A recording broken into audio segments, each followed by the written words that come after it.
So welcome to the Daily Log, the week in review. We have not got a lot of productivity to report because of a preoccupation, a bit of a distraction with delivery of a graphics card that then required email to be written, phone call to Australia Post, contact with the addressee's mum. Haven't checked the email on that today. So I guess zooming out, we're also now trying to document the service that's known as the value, what's it called? Virtual Assistant Service Excellence Project, the VASE project.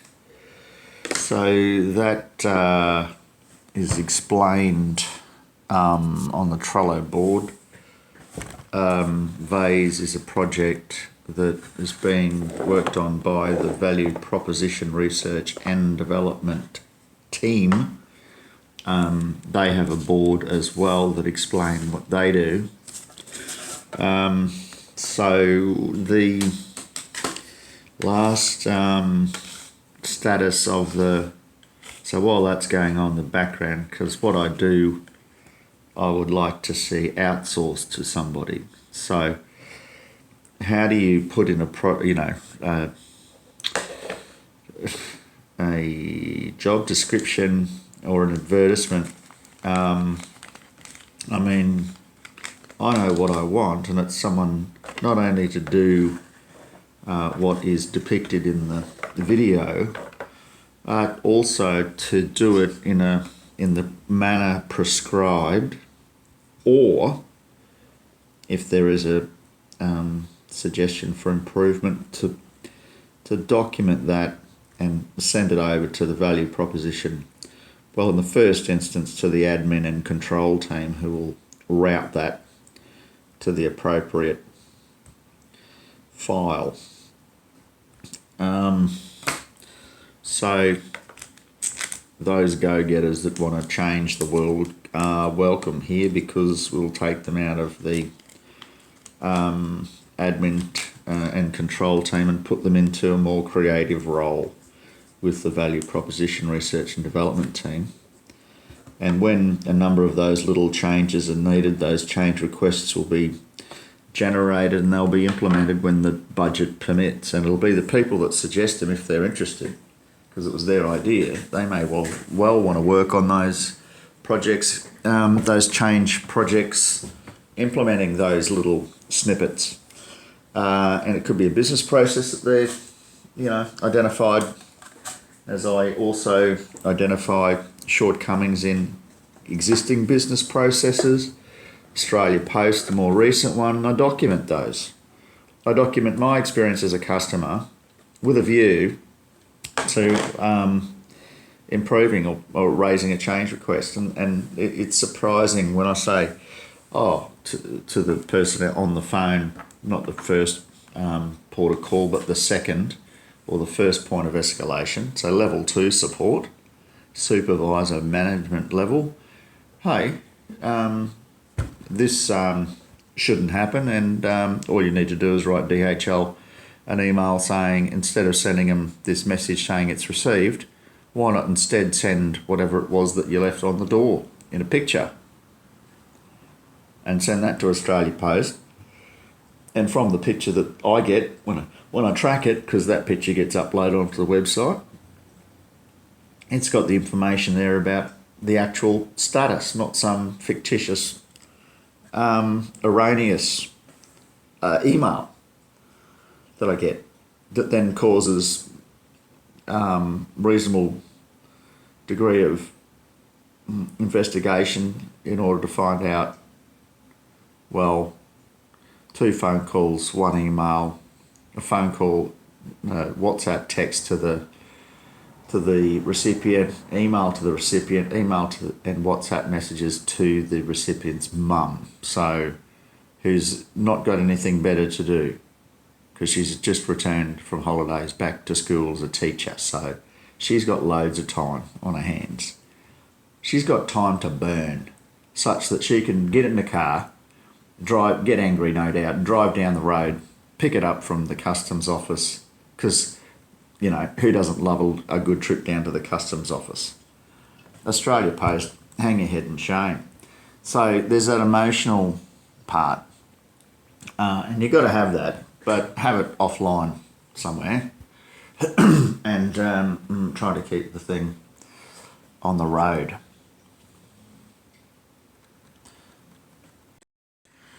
So Australia Post became the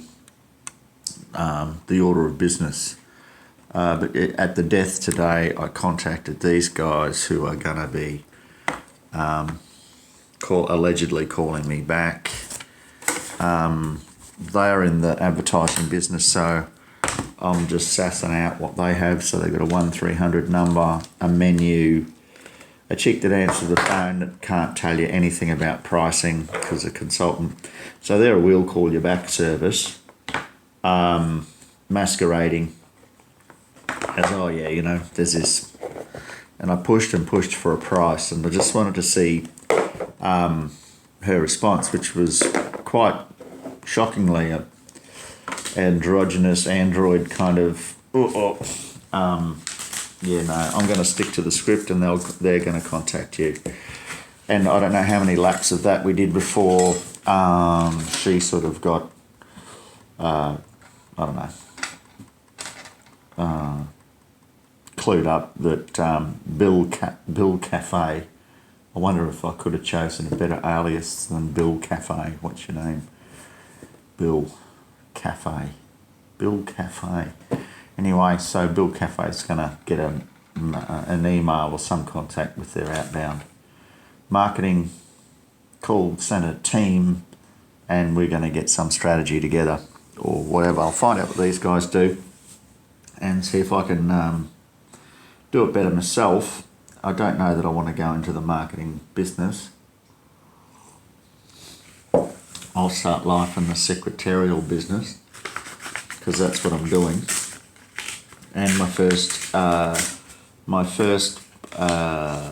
port of call as far as getting out of here is to document what I do, and then as a subset document what I do that I want to be done by somebody else. So this is what I want somebody else to do for me, and it'll be quite specific because there'll be a video or one of these logs that outlines, oh look, how do you think you'd go with that? And the idea isn't just to bail them up and say, well, you know, we need someone to do that. We really just need someone who is able to find someone who can do that. So a good part of that, and that means that if we have a very good HR person that can recruit, rare combo in HR, doing something, but if they're able to do and recruit when they can't do or don't want to do, then that's a fairly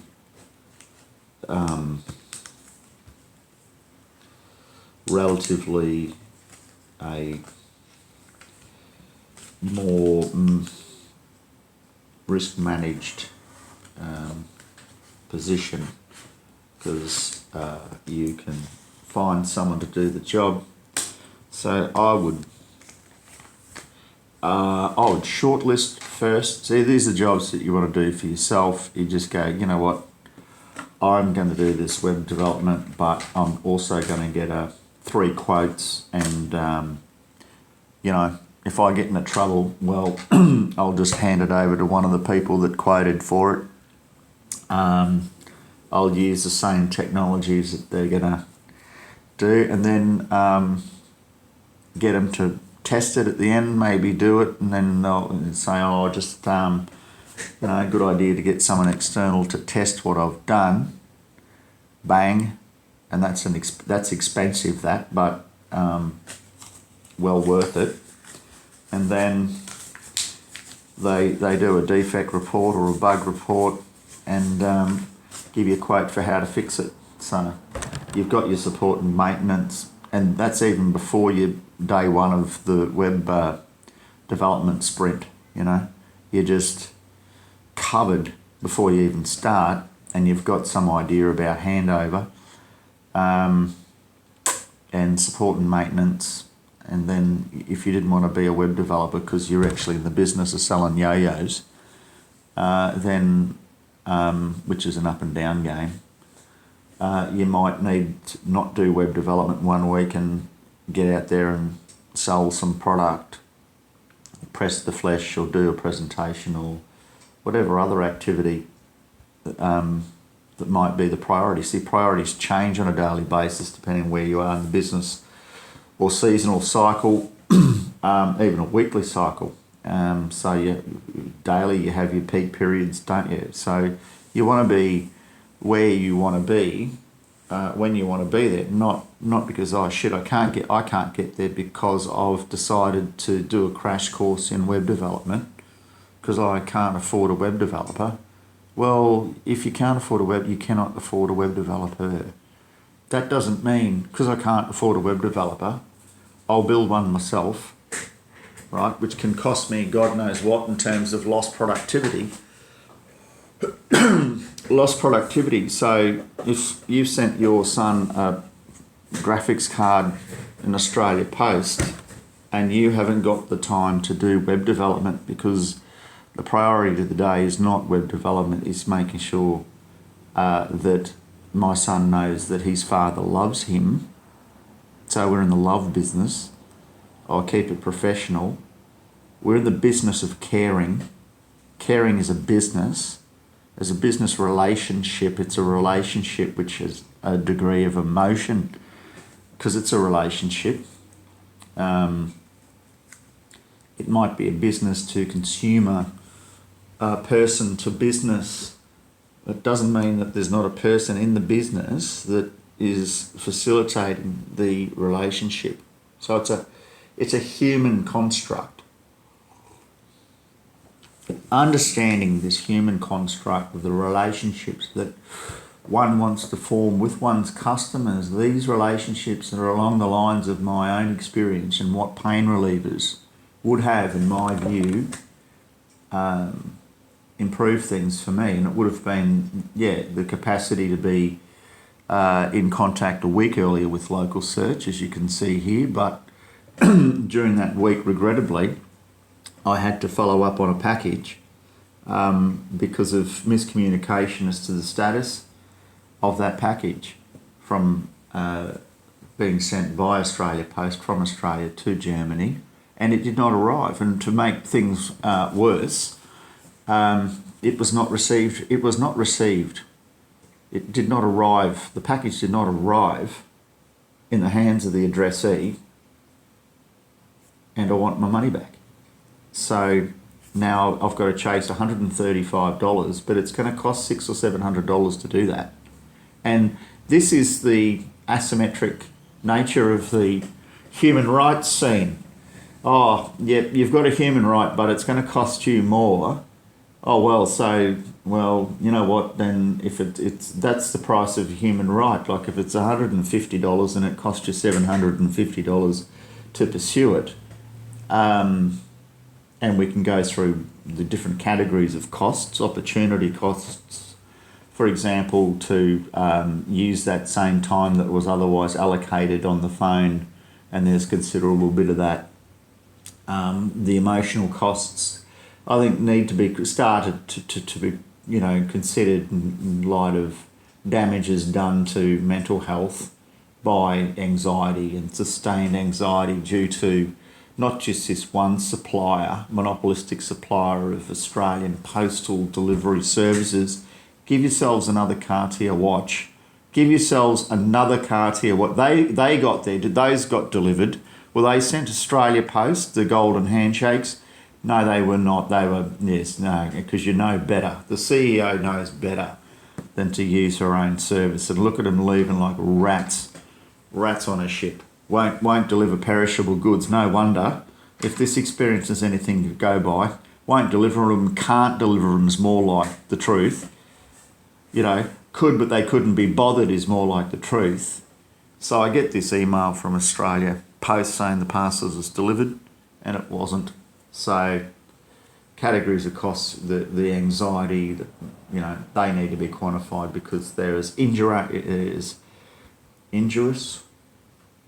if you know, they cause as much, if not deeper and more sustained injuries that are seldom recovered from, mental illness injuries, and they're done so deliberately to cause inconvenience, knowing that inconvenience as a human being is something to be avoided, but they deliberately go out of their way to cause inconvenience because that generates a phone call